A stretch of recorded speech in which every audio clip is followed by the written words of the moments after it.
Straight away to the momentous events in Afghanistan, where the Taliban have taken over the capital Kabul 20 years after they last held power. Back then, they fell fast and hard.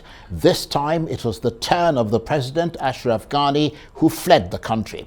American embassy staff are being flown out of Afghanistan, but the process has led to chaotic scenes in Kabul as thousands of people try to flee a day after the Taliban retook the Afghan capital. Eyewitnesses say several people died at Kabul airport after US forces fired into the air to disperse the crowds, prompting a stampede.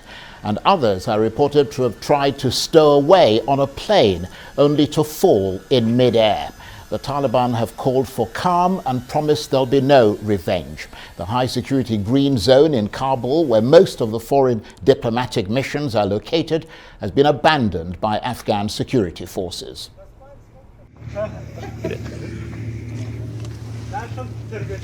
I thank the representative of Vietnam for his statement. I now give the floor to the representative of China. You have the floor, please. Thank you, Mr. President.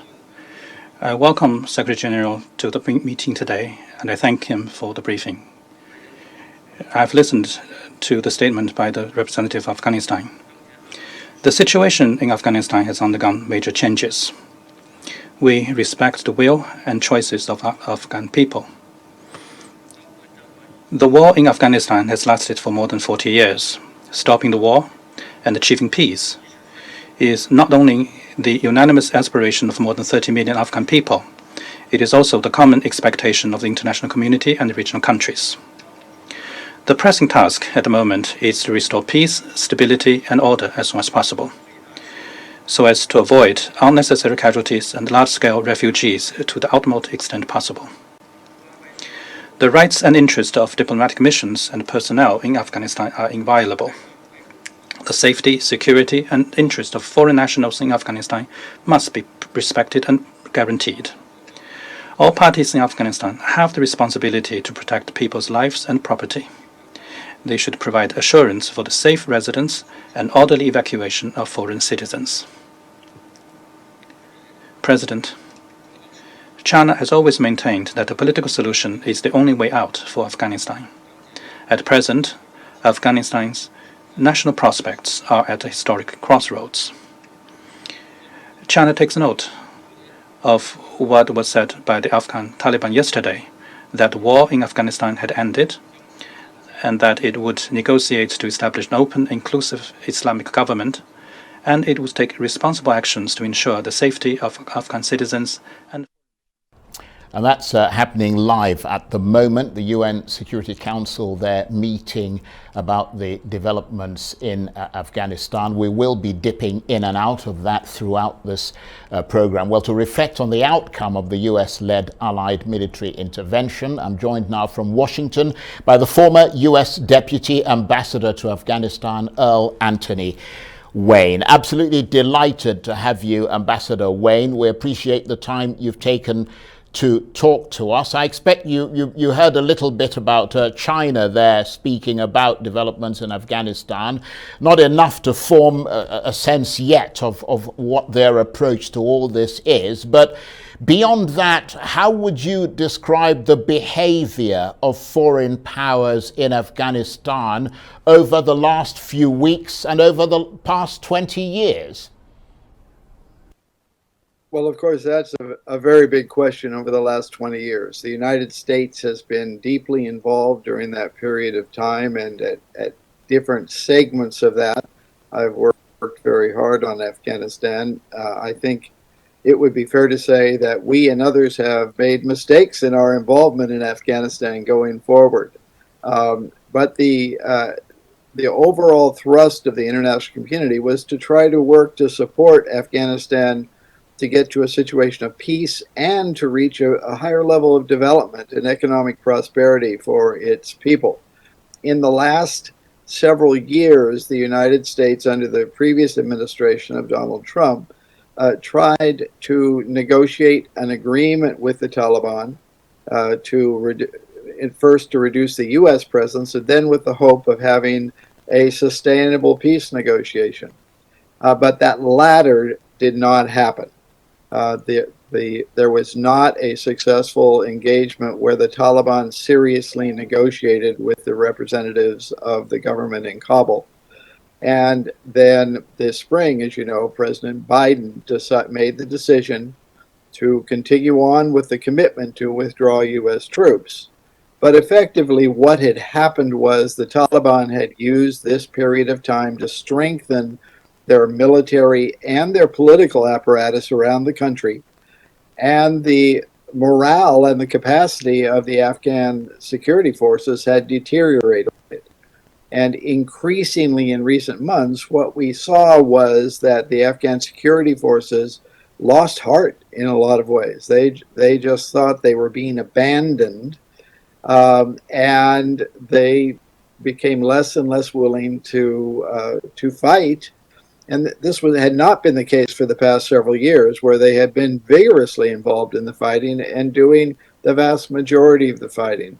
But what happened was this shift in momentum, a shift in morale. The Taliban were increasingly encouraged. They saw the U.S. as going, and this was their moment, they thought. And so they pressed ahead, and through a combination of military force and arranging political deals along the way, took over first many rural districts, and then very rapidly large cities in Afghanistan, and the last one being the surrender over the weekend of Kabul, Afghanistan. And they moved into the city and are now providing at least some basic security. Well, I mean, thank you for setting that out for us. But I mean, you were, of course, the deputy US ambassador to Afghanistan during 2 quite crucial years there. And I mean, we hear all this talk about American intelligence and all of that. I mean, the speed at which the Taliban swept through the country, which is a giant country, must have come as a huge shock to Afghan watchers such as yourself and to the Americans as well. I mean, all that money, all that training, all those weapons for 20 years, and then the military has just collapsed under the onslaught of the Taliban. Yes, it was a surprise to me how quickly this situation transformed itself over the recent months. And it really does need to be carefully looked at why this was not either better understood or enunciated by the United States government over this last year, and especially in recent months.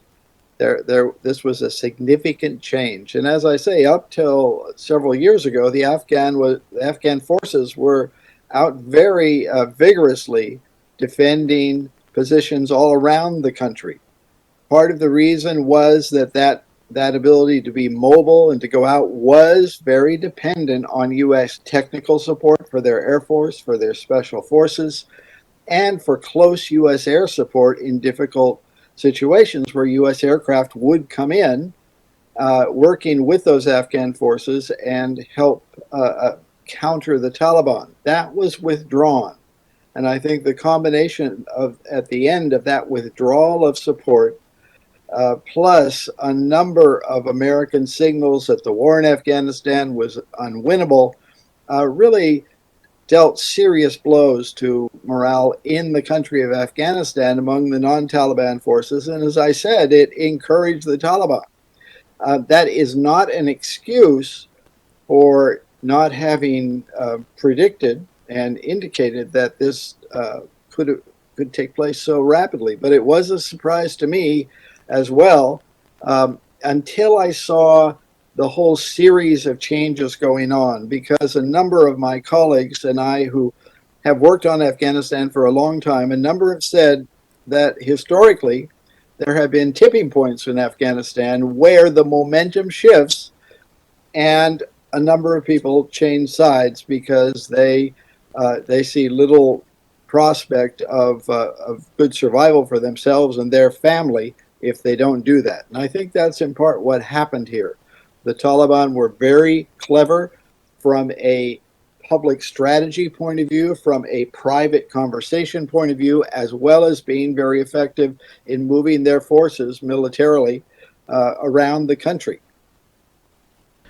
Well, I mean, there is, of course, the question of how the international community should respond to developments in Afghanistan. Will that depend very much on how the Taliban act over the next few days?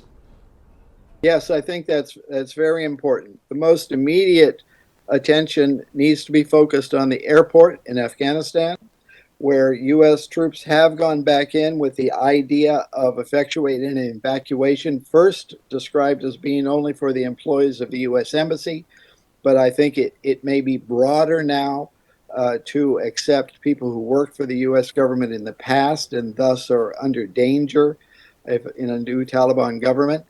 There are also a number of members of Afghan civil society, including journalists, who are going to feel threatened under this new more authoritarian Afghan regime, which is not known for its toleration of a free press or women's rights or democratic practices. And so there are already a number of rumors that the Taliban are going around and looking for these people. And of course, they carried out an assassination campaign against civil society leaders as well as government officials over the last year.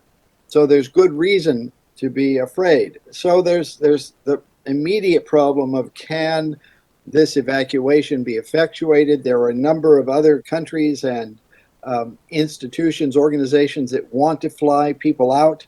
And so part of that will be, can there be a process with the Taliban to let these people go?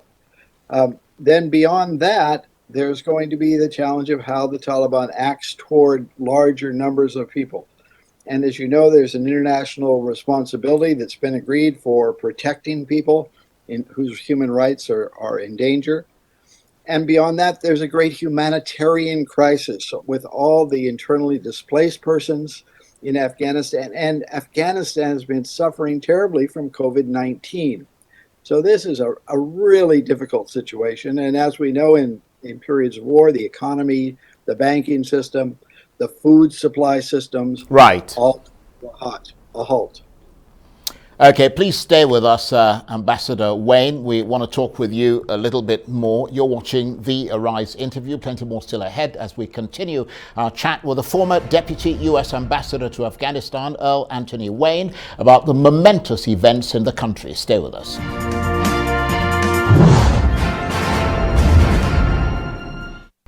Welcome back to the Arise interview. I'm Charles Aniagolu. So the end game in Afghanistan coming even sooner than the most pessimistic predictions, with the Taliban gathering outside the capital Kabul early on Sunday and then marching into the city unopposed.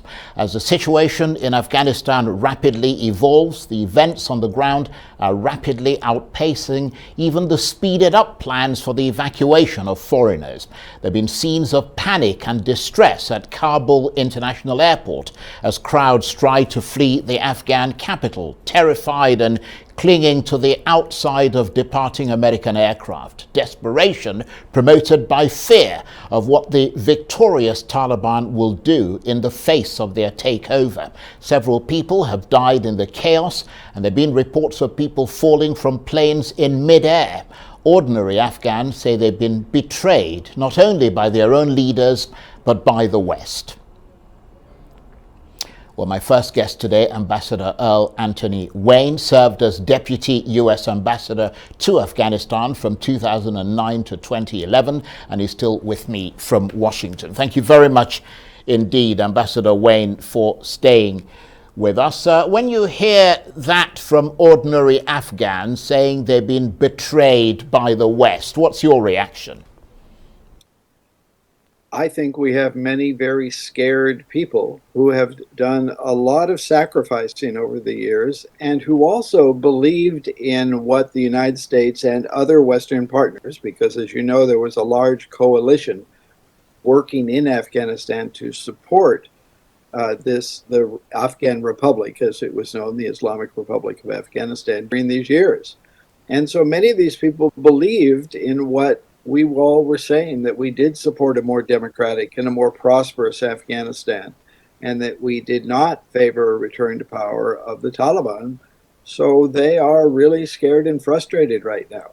Now, the reality, of course, is that there's a lot of responsibility that goes around, including among the Afghan leaders themselves, who, as you know, were sharply divided over the past several years. Now, before we took a break, Ambassador Wayne, you talked about the fact that it is important now to start to critically examine how it all came to this. From your knowledge of Afghanistan, and I'm sure your communications with people in and out of the country, is it your sense that this is entirely an uprising from within Afghanistan, or is there a force outside the country helping them to do this? Because, I mean, some analysts have suggested that no one inside Afghanistan could have taken over the country in a matter of weeks. Well, I think there's very little question but that the Taliban received support from Afghanistan. Received support from Pakistan during this period of time. The Taliban were able to go back to Pakistan to rest and recuperate, to go to hospitals, to get other kind of support. And I think without that kind of a safety zone during these years, they would not have been able to continue their battle and their fight. But they are an essentially Afghan force. It is a portion of society that has a very conservative view of Islam and of Afghan culture and of the type of government and social practices that should be in place. So it was not that this was imposed from the outside, but it certainly was facilitated during all of these years because they did have a safe area that they could retreat to and that they could go back to. Now, in the past several years, they've gradually expanded their network and presence across Afghanistan, and that was allowed in part by the reduction in fighting as negotiations were going on. My personal sense is that they were not serious about these negotiations, and they were using the negotiations to gain time, and that their real effort was to undertake what just happened, which is a takeover on their terms of the country, with their ability to dominate a regime that would emerge, and that a regime that would be much more in their view of what an Islamic state should be, an Islamic emirate. We'll have to see now in the days ahead, will there be, in fact, a representative government, and will the non-Taliban representatives actually have a say that counts in decisions that are made? That's a very interesting analysis, and that's one that I've heard echoed by quite a number of Afghan watchers as well. But from the international diplomatic perspective, Ambassador Wayne, I mean, we just saw a little bit of the UN Security Council meeting there called to discuss the situation in Afghanistan. I mean, tell us more about the diplomatic reaction that we're getting, because at the moment, it seems like the Taliban very much are the ones setting the agenda, and no one else really seems to have a clue either what to do or how to get about doing anything. Well, in fact, the Taliban did just sweep to power, so they do have the momentum at the moment. But I think it's very important for the international community now to send very clear messages about the type of responsibility that the Taliban has to care for the Afghan people, including those who did not agree with them. And that includes women and girls, it includes journalists, it includes those who have stood up for democracy. And there should be a clear statement, perhaps out of the UN Security Council debate and others, that if these international rights are not respected, there will be additional sanctions perhaps put in place, perhaps a travel ban again for Taliban leaders. and that in addition, the sanctions that are still in place will not be lifted. The other leverage that the international community has is that the Taliban will need international support to govern. The outgoing government in Kabul was reliant on the international assistance for 80% of the funding of its government activities. That's not going to change. In fact, it might even become greater because I'm sure the economy will be affected by this new changeover and recent developments. Similarly, the humanitarian needs are massive going forward. So there's a lot that the Taliban can gain if they act responsibly going forward, but the international community needs to send very clear messages that what will be the costs and what will be the benefits depending on the behavior of this new government.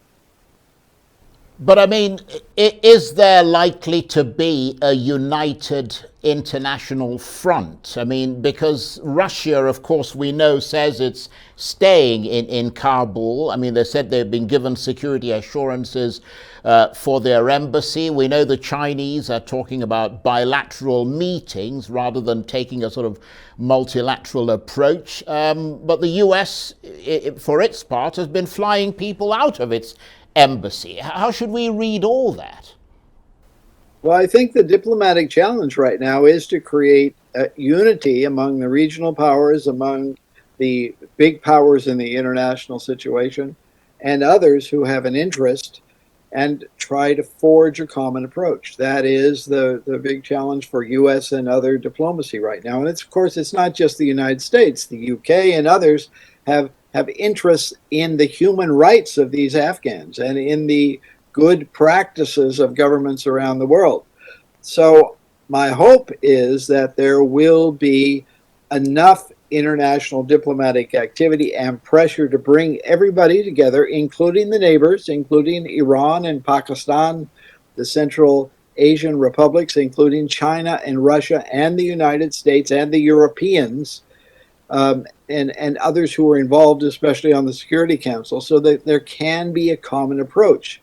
But the temptation certainly is going to be for individual countries to look out for their own interests and to cut their own deals going forward.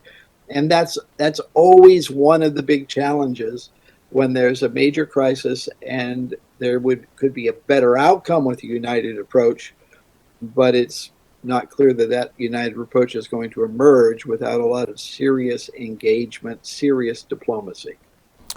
Okay, Ambassador Wayne, I want to thank you exceedingly for joining us there from Washington. And Ambassador Earl Anthony Wayne served as Deputy U.S. Ambassador to Afghanistan.